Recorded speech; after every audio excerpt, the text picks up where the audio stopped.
Yeah, look, well, these next two sessions we'll see who's stepping up, and there's lots of players in there who've got leadership qualities. You've got captains, you've got Matty Carrier, Sean Muir, Bruce McNeil. There's a lot to choose from, and it's getting a balance right. There's a lot of youthful players in there as well, that like your Dwayne Patterson, who's came in, and your Kirk Fords and boys like that. You've got a lot of blend experience, and maybe boys who haven't been in this situation before. So it looks like it's got to come together nicely, but we're going to have to put the hard work in on top of trying to keep boys fresh for club rugby and sevens alongside it. And is it really a blank sheet of paper that you've got to work from, or do you have something in your mind of how you feel it probably is at this stage? It's a blank canvas. You obviously you look at team sheets and you look at players and standouts for the season and in National 1, National 2 and in the Premiership. But I've said that time and time again, I'll watch and I'll see who puts their hand up and who puts 100% effort into trying to get into that squad, and that's what I'm about.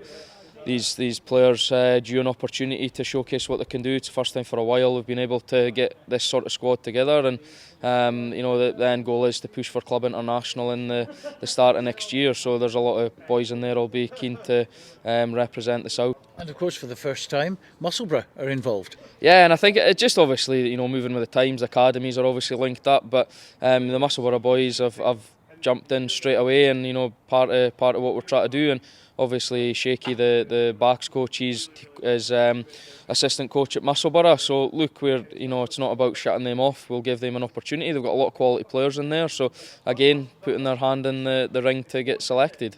And there's a real buzz about this, isn't there? I mean, the players, just talking to a few of them now, there's a real buy-in for the red and white stripes. Yeah, and I think I was a bit nervous, if I'm honest, when I first got the role, in terms of would we get buy-in. We're got to be into May when we're playing games.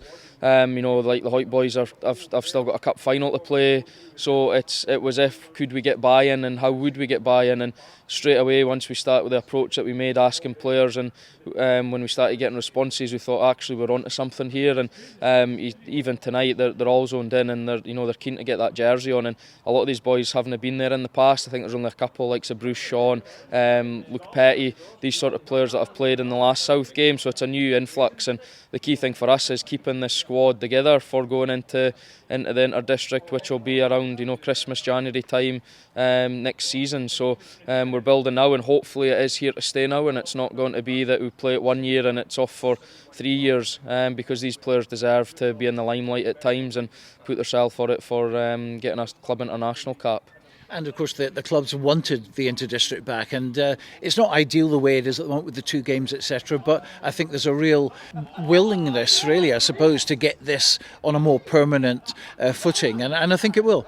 Yeah, I think it will, and I think the key is to get buy-in now. If we can get buy-in in May at the end of the season, then you'll have no problem at all getting buy-in at Christmas time when you've got a break. And the added incentive is that this goes towards the Club International, and it's been a few years, I think, before COVID, the last time the Club International was on. And you look at the players we've got in the borders now, that some of them that I've listed, like these boys deserve an opportunity at Club International, and we need to make it work as a group of coaches, a management team, and hopefully, as you say, we can go year after year, helping coaches, bring coaches that are performing well in club rugby, and also players. And we're also keen to invite younger players that maybe haven't made the squad, like some Marcus Brogan, players like that, a couple of boys for Peebles that can come in and experience a bit of higher level training, and that's what we're wanting to achieve. And end of the day, we also want to win the inter-district.